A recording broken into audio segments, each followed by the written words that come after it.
Hello, history buffs and curious minds. Welcome to It Really Happened, the channel where history comes to life in bizarre ways. Today we are flying to the dry Australian deserts of the 1930s. There, one of history's strangest military engagements unfolded. It wasn't against an invading force or a rebel uprising, but rather a formidable army of emus. Yes, that's right. We're diving into the feather-fueled chaos of the Great Emu War. But first, let's talk about emus. What exactly are these creatures? Emus are the second largest living birds by height, right after their African cousin, the ostrich. Native to Australia, these flightless birds can stand up to 6 feet tall and weigh between 40 to 90 pounds. They have long necks, sharp beaks, and powerful legs designed for fast running. These birds are survivors, adapted perfectly into the rugged landscapes of the Australian outback. Their diet consists mainly of plants and insects, but they can go weeks without eating, surviving on stored body fat. Emus are also known for their strong sense of community and can travel in large groups. Now that you know a bit more about these fascinating birds, let's find out how they ended up at war with the Australian Army.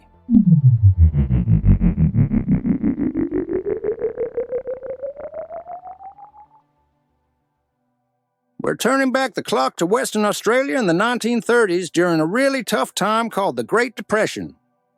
It was a period when people all over the world were losing their jobs, money was scarce, and times were hard.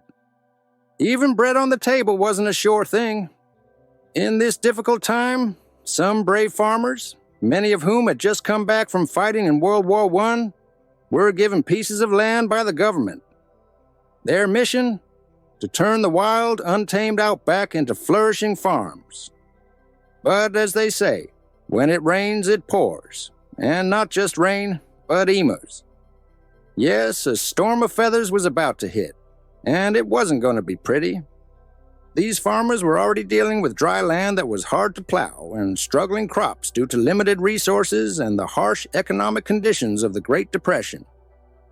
With less money for necessary supplies like seeds and equipment, maintaining productive fields became a daunting challenge. Then, out of nowhere, thousands of emus, the tall, gangly birds native to Australia, decided to crash the party. Standing nearly 2 meters tall, these birds began their yearly travel right through the farmers' lands. Hungry and unstoppable, the emus found the farmers' wheat fields. Imagine their joy. It was like finding a giant all-you-can-eat buffet. They chomped down on the crops and stomped all over the place. It was chaos. One peaceful morning suddenly turns into a scene from a movie, with over 20,000 emus thumping across the fields. They were like a herd of clumsy giants, munching away on the plants and smashing the hopes of the farmers with every step they took. For the farmers, already worn out from fighting nature and the tough times of the Great Depression, this was almost too much to bear. Every ruined crop and every bird track in the mud made things seem more hopeless. They needed those crops to survive the year, and now it looked like they wouldn't have much at all. Desperate pleas from the farmers reached the government. They responded with a dramatic military action. To protect farmers' livelihoods, the government dispatched Major G.P.W. Meredith of the Royal Australian Artillery. He led a small, heavily armed contingent with 2 Lewis machine guns and 10,000 rounds of ammo. Their mission was clear: curb the emu population and protect the farmers' investments. As Major Meredith and his men awaited the emu onslaught, they anticipated an easy victory. However, the birds had other plans. With uncanny tactical awareness, the emus split into guerrilla squads. They used hit-and-run tactics that frustrated their human foes to no end. When the soldiers opened fire, their targets proved astonishingly resilient. The emus could sprint at 50 kilometers per hour.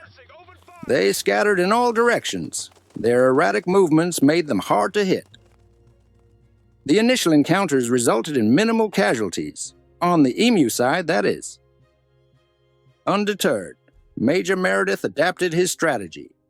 One machine gun was mounted to a truck, a makeshift war chariot, to pursue the agile avians. But the plan backfired spectacularly. The bumpy terrain made accurate shooting nearly impossible. The emus, with their speed and agility, left the soldiers in the dust. As the campaign dragged on, ammunition dwindled and soldier morale plummeted. The emus, seemingly mocking their human opponents, continued their destructive feasting unabated. The so-called war quickly became a national joke. The bizarre conflict drew coverage from newspapers across Australia and beyond. Their headlines amused and embarrassed the government. Major Meredith, in a moment of reluctant admiration, compared the emus to Zulu warriors. He noted their tenacity and their surprising guerrilla tactics. After nearly 6 weeks of fruitless campaigning, the military admitted defeat. The operation was abandoned, leaving the emus to roam free. The Great Emu War had ended, not with a bang, but with a whimper. An ignoble conclusion to one of the most unusual conflicts in modern history. The aftermath was a mixture of ridicule and reflection. The government faced criticism for its harsh approach to an environmental and agricultural issue. In the years that followed, people explored alternatives to prevent avian invasions. They considered emu-proof fences and subsidies for affected farmers. The Great Emu War might sound like a funny story from history, but it actually teaches us some pretty big lessons that are even more important today. This unusual event showed us the risks of a clash between humans and animals. It highlights the need to consider our environment when solving problems. Back in the 1930s, people tried to handle too many emus in Australia by using the army, which was a really extreme response. This tells us something important. You can't bully nature into doing what you want. Instead, we need to treat nature with respect and figure out kind ways to solve our problems. Now, let's think about today. Our world faces huge challenges. Global warming is melting ice and causing massive fires. Many animals and plants are at risk of extinction due to human actions.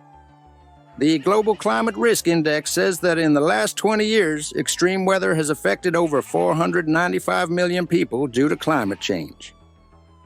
These big problems are telling us loud and clear that we need to take care of our planet. Just as the emu showed surprising toughness, nature can challenge us.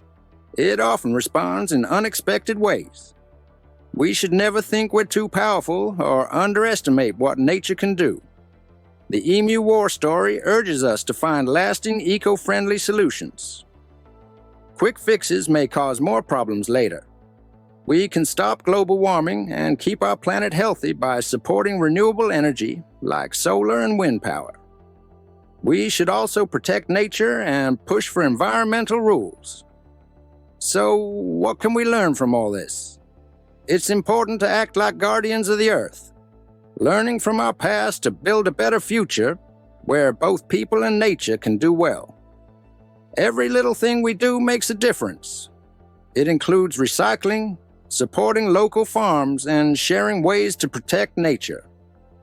Let's remember the Great Emu War, not just as a weird part of history, but as a reminder of why it's so important to live in harmony with our planet.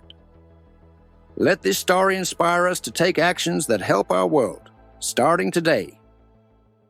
So, what did you think of this feathery fiasco?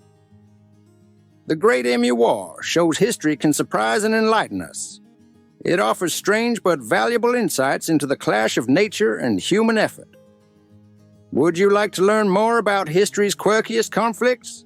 Drop us a comment below, hit the like button if you enjoyed this dive into the past, and don't forget to subscribe for more incredible tales. Until next time, keep your history quirky and your curiosity alive.